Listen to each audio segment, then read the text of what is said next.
যোৱাকালিয়ে দুজন লোকক ইতিমধ্যে আৰক্ষীয়ে গ্ৰেপ্তাৰ কৰিছে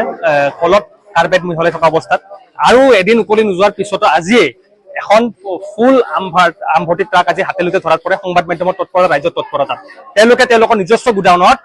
কাৰ্পেটসমূহ মিহলাই থকা পৰিলক্ষিত হৈছে আমি সেই বৰবিহসমূহ আমি সৰ্বসাধাৰণ ৰাইজে সদায় খাই আছো সেই বৰবিহসমূহ আমি সদায় খাই আছো এটা কথা হৈছে যে আৰক্ষী প্ৰশাসন আছে ফুড ছেফটি ডিপাৰ্টমেণ্ট আছে আজি ফুড ছেফটি ডিপাৰ্টমেণ্ট আহিছে কিন্তু কথা হ'ল ইমান দিন এনেকুৱা কাৰ্য হৈ আছে আজি ঘটনা নহয় আজি ৰাজ্যৰ তৎপৰতা সংবাদ মাধ্যমৰ তৎপৰতা ঠিকে ধৰা পৰিছে কিন্তু আজিৰ কথা নহয় যে সদায় এনেকুৱা ধৰণৰ কাৰ্য হৈ আছে তো কথা হৈছে যে কাৰ ষড়যন্ত্ৰত এনেকুৱা ধৰণৰ মাষ্টাৰমাইণ্ড হ'ব এই অসাধু ব্যৱসায়ীসকলে কামসমূহ কৰি আছে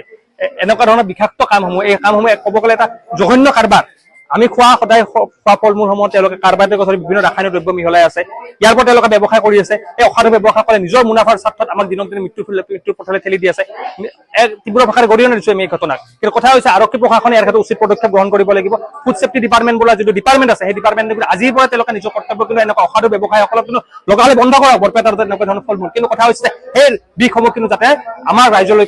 ঠেলি নিদিয়ে আমাৰ স্পষ্ট কথা পশ্চিমবংগৰ পৰা ট্ৰাকসমূহ ইয়াতে আহে তেওঁলোকে আমসমূহ নমাই পেলাই আজি ইয়াতে কাৰ্পেটসমূহ মিহলাই আছে এতিয়াও কাৰ্পেটসমূহ তাতে পৰি আছে ৰাইজে হাতেলৈকে ধৰাত পৰিছে প্ৰথম কথা যে আমাৰ এনেকুৱা ধৰণৰ কাৰ্য কিন্তু অতি সোনকালে বন্ধ হ'ব লাগে অন্যথা কিন্তু আৰক্ষী প্ৰশাসন আছে ফুড ছেফটি ডিপাৰ্টমেণ্ট আছে ৰাইজ আমি কিন্তু ওলাই আহিবলৈ বাধ্য হ'ম ব্যৱসায়ীসকলক কঠোৰতম কথা শাস্তি দিব লাগে কাৰণ চাওক এওঁলোকে এনেকুৱা এটা অপৰাধ কৰিছে যিটো অপৰাধত কিন্তু সৰ্বসাধাৰণ ৰাইজ কিন্তু আমি মৃত্যু মুখলৈ ঠেলি পঠাই দি আছে আজি